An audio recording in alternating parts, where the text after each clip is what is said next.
Firstly, ransomware. What is it exactly? What are we seeing?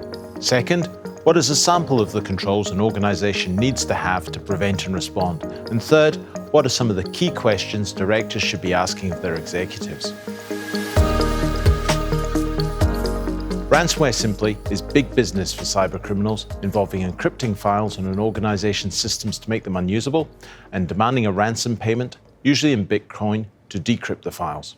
To illustrate this, a couple of recent payments include US $4.4 million paid by US-based Colonial Pipeline and US $11 million paid by global meat group JBS. We saw a change in target from the criminal gangs in 2019 and continuing through 2020. They changed from targeting consumers to large businesses, a trend termed big game hunting. This had the goal of trying to increase returns for the criminals to try and get fewer, larger ransoms paid by businesses over many smaller transactions from consumers. For all the most impactful ransomware attacks, there is a gap in basic controls or a breakdown in control effectiveness, what we refer to as cyber hygiene. Cryptocurrencies have also meant an increase in attacks due to the anonymity of payment. Criminal gangs can operate without fear of prosecution, depending on their country of residence.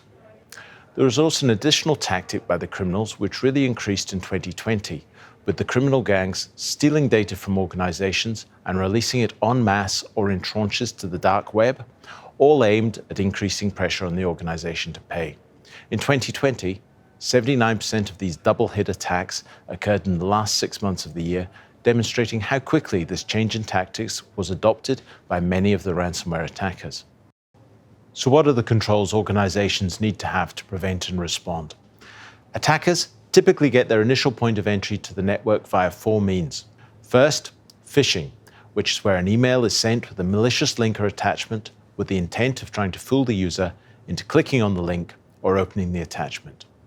While this is the most common form of ransomware attack, in our PwC collective experience, it is not often the cause of the most impactful attacks.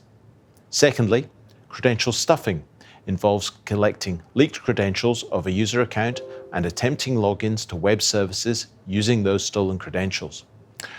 This is where a staff member from an organization signs up to an external service, such as a news site, using their work email address and may use the same password as they use for work. If the news site is hacked, that email address and password, the credentials, can be tried against the work organization. Thirdly, password spraying involves a threat actor attempting to authenticate to a large number of user accounts using a small number of commonly used passwords. Only a small number of attempts are used for each user account. Fourthly, the private sale of credentials, where individuals sell credentials to criminal gangs, typically when they leave an organization. To reduce the risks of these attacks, organizations need multi-factor authentication for any external access, something additional to just a password. Organizations have also got to keep their systems current and up to date with the latest patches and not leave unsupported software in the environment, as well as having a security operations center monitoring alerts on a 24/7 basis. Privileged access accounts, the ones which provide complete access and control over an environment, should also be very well managed. There are a number of other additional controls as well, noted in standards such as the ACSC Essential 8 and the Australian Government Information Security Manual, but these are a sample of what is required to reduce the risk. I wanted to give my view on what are some of the key questions directors should be asking of their executives. Firstly, do we have cyber insurance, and does it also cover business interruption? Have we practiced a ransomware crisis scenario? This should include all areas of the organization, more than just IT, including corporate communications, legal, the business units, human resources, regulatory affairs.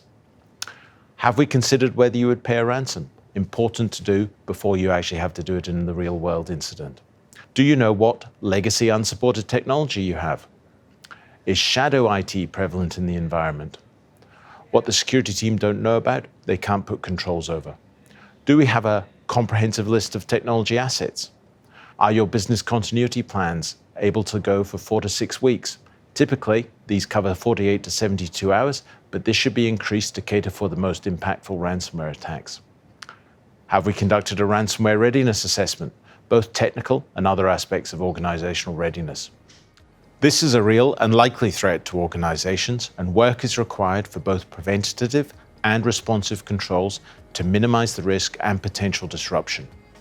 Given the highly visible nature of the most impactful attacks, actual costs incurred, and potential reputational damage, alongside the corresponding lack of confidence from customers and other stakeholders, this is a risk for board members to understand and ask the right questions for.